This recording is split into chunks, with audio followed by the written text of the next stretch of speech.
बहादुर लड़की ऊंची मीनार से उतरने वाली थी, पर पैर रखते ही शुक्र है उसकी सबसे अच्छी दोस्त ने तुरंत सुरक्षा रस्सी पकड़ ली और नीचे गिरने से बची।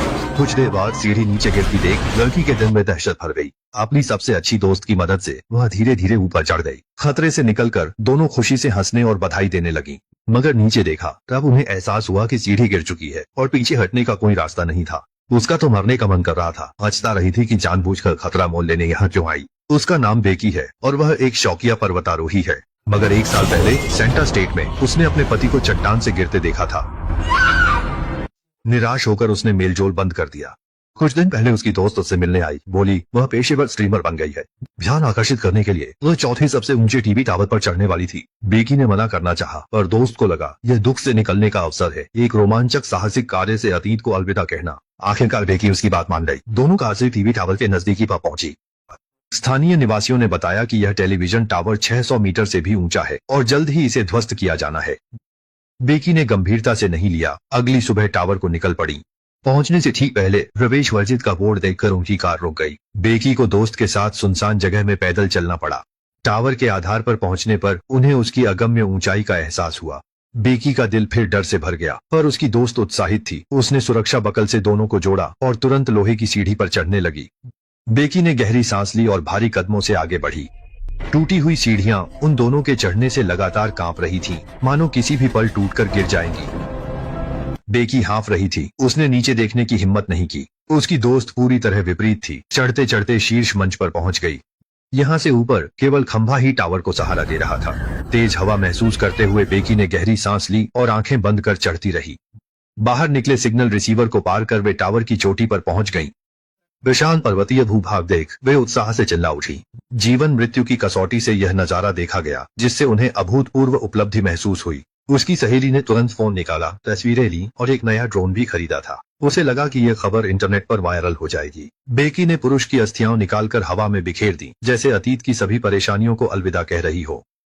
लेकिन जब वे घर वापसी करने की तैयारी कर रहे थे, तभी पुरानी और खराब सीढ़ी टूट कर गिर गई। हालांकि दोनों सुरक्षित थे, पर वापस जाने का एकमात्र रास्ता खो दिया था। उन्होंने मदद के लिए फोन किया, पर यहाँ सिग्नल बिल्कुल नहीं थे।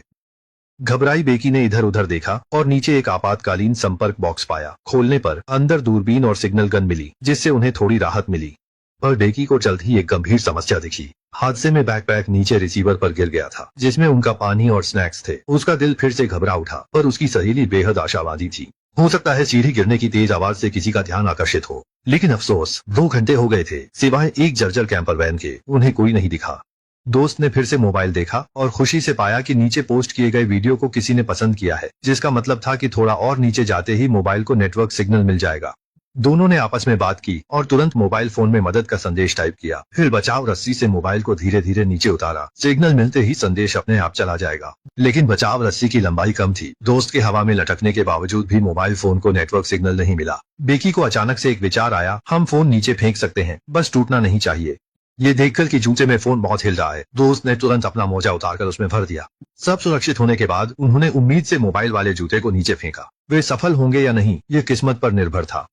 दोस्त दूरबीन से देख रही थी, तभी उसे टावर के नीचे एक परछाई दिखी। दोनों ने चिल्लाना शुरू किया, पर दूरी इतनी थी कि आवाज पहुंच नहीं पा रही थी। बेकी बहुत घबराकर अपना जूता उतारकर नीचे फेंक दिया। सौभाग्य से दूसरा जूता गिरी हुई सीढ़ी पर लगा, जिससे उस आदमी का ध्यान आकर्षित हुआ। बेकी और दोस्त जोर से हंसे, सोचा कि वे बच गए। लेकिन उस आदमी ने बस इधर उधर देखा और उन पर ध्यान नहीं दिया। बेकी ने सिग्नल गन निकाली और चलाने ही वाली थी कि उसकी सहेली ने उसे रोका। यह उनका आखिरी मौका था, रात होने का इंतजार करे। वो आदमी ज्यादा दूर नहीं गया था। मुश्किल से सूरज ढला। बेकी ने सिग्नल गन निकाली और ट्रिगर दबा दिया। इस बार आदमी ने आखिरकार टावर पर दोनों को देख लिया, जो खुशी से झूम उठी कि वे इस मनहूस जगह से निकल पाएंगी। लेकिन वो आदमी सीधा दोनों की कार के पास गया, खिड़की तोड़ी और बेशर्मी से कार चलाकर ले गया। उस आदमी को मुसीबत का फायदा उठाते देख बेकी की सारी उम्मीदें टूट गईं। टावर की चमकती सिग्नल लाइट भी उन्हें राहत नहीं दे पा रही थी। दोनों सटकर रोती रहीं रात भर। सुबह होते ही वे मानसिक और शारीरिक रूप से थक चुकी थीं। बचाव दल अब तक नहीं आया, यानी कल फेंका गया फोन सिग्नल मिलने से पहले ही टूट गया था। बेकी ने आह भरी, काश ड्रोन होता तो हम उसे शराब खाने तक संदेश पहुंचाने के लिए उड़ाते। उसकी सहेली ने बैग देखा। उसने सुरक्षा रस्सी से नीचे उतरने का फैसला किया। रस्सी का एक सिरा लोहे के खंभे पर टिका दिया। सहेली ने बेकी को गहरी नजर से देखा और फिर नीचे उतर गई। पर यह बेहद निराशाजनक था कि रस्सी की सीमित लंबाई के कारण वह गंतव्य से दूर थी। सहेली ने सुरक्षा बकल खोला, शरीर के वजन से झूलकर पार किया, रिसीवर पर जा गिरी। उसने राहत की एक गहरी सांस ली, पर बैग मिलने का मतलब अंत नहीं था। वापस जाना भी एक चुनौती थी। सहेली ने सोचा, बैग से सेल्फी स्टिक निकाली, उसे सुरक्षा रस्सी पर लटकाया, फिर बेकी के कहने पर कूद गई। अच्छी खबर यह है कि उसने बैग सफलतापूर्वक पकड़ लिया। बुरी खबर यह है कि टावर के ऊपर चढ़ते ही उसके हाथ फिसलकर गिर गए। बेकी तो पूरी तरह डर से सुन्न हो गई। उसकी सहेली मर तो नहीं गई थी। हिम्मत जुटाकर नीचे देखा, शुक्र है वह अभी भी जीवित थी। रस्सी पलट के बैग ने उसकी जान बचाई। दोनों के प्रयासों से सहेली टावर के ऊपर चढ़ गई। बेकी ने बैग उतारा, पहले खनिज पानी के कई घूंट पिए, फिर आइब्रो पेंसिल से मदद ली। जब ड्रोन चिट्ठी लेकर उड़ा और पब की तरफ जाने लगा तो बेकी का चेहरा खुशी से खिल उठा। लेकिन अगले ही पल रिमोट पर दिखा कि बैटरी खत्म होने वाली है। उसने ड्रोन को वापस बुलाकर पूरा चार्ज कर दोबारा भेजने का फैसला किया। मौका एक ही बार मिलता है, मगर इस 1000 मीटर ऊंचे टावर पर बिजली कहां से मिलती।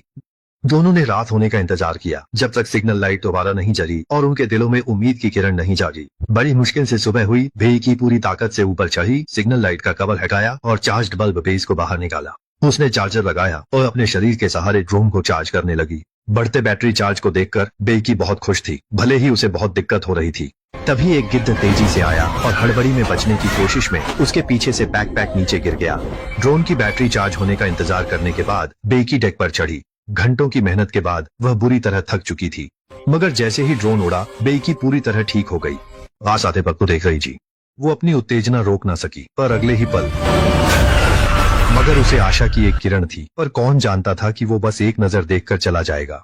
बेकी पूर्ण निराशा में डूब गई। एक गिद्ध मीनार पर आ बैठा, मानो उसे लाश की गंध आ गई हो। और तो और दूर आसमान में काले बादल छाए हुए थे। एक तूफान आने वाला है। बेकी को लगा कि वो अब और नहीं टिक पाएगी। उसकी सहेली ने उसे खाने से शक्ति बहाल करने को कहा। बेकी ने बचे हुए जूते देखे और फिर से फोन फेंकने का सुझाव दिया, और उसकी दोस्त ने खून से सना चेहरा घुमाकर कहा, जूते तो नीचे ही है। तब बेकी को याद आया कि उसकी दोस्त तो कल ही गिरकर मर गई थी। वो इतनी डरी हुई थी कि उसे अवचेतन में लगा कि वो अभी भी जिंदा है। हकीकत पहचान कर बेटी जोर जोर से रोई। तूफान को आता देख उसने अपने शरीर को सिकोड़ना शुरू किया और लोहे की छड़ को कसकर पकड़ा। पता नहीं जितना वक्त बीता, औरत की आंखें बंद हो गईं। जब तूफान थम गया तो एक गिद्ध बेहोश पड़ी बेकी के पास आकर बैठ गया। शांत होकर उसने बेकी के घाव से सड़े मांस को खाना शुरू कर दिया, लेकिन बेकी ने अचानक ही उसकी गर्दन को पकड़ लिया। असल में वह बेहोशी का नाटक कर रही थी ताकि गिद्ध का मांस खाकर ताकत हासिल कर सके। पेट भरते ही बेकी ने सुरक्षा रस्सी लोहे की छड़ से बांधी और नीचे उतरने लगी। रस्सी के सिरे पर उसने क्लिप खोला, छलांग लगाई और अपनी दोस्त के मरण मंच पर पहुंच गई। उसने गिद्धों को गुस्से से भगाया, फिर से मदद का संदेश टाइप करने के लिए अपना मोबाइल फोन निकाला और उसे अपनी दोस्त के जूते में डाल दिया। बेकी का दिल अपराध बोध से भर गया, लेकिन उसने जो अगला काम किया वह रोंगटे खड़े कर देने वाला था। उसने जूते अपनी दोस्त के शव में फंसाए और धक्का दिया, जिससे उसकी दोस्त हजारों मीटर नीचे गिर गई। इंसानी शरीर ने कुशनिंग का काम किया और मोबाइल से मदद का संदेश चला गया। रात का अंधेरा होते ही पिता और बचाव पुलिस वहां पहुंचे। 60 घंटे के अत्यधिक अस्तित्व के बाद बेकी आखिरकार बचा ली गई। फिल्म यहीं खत्म होती है। पसंद आए तो मूल फिल्म देख सकते हैं। कहानी की सामग्री भले ही सरल हो, लेकिन बारीक कैमरा कैप्चर और बेहद दिलचस्प दृश्य आपको निश्चित रूप से एक वास्तविक अनुभव देंगे। ठीक है, आज यहीं तक, अगली बार मिलते हैं।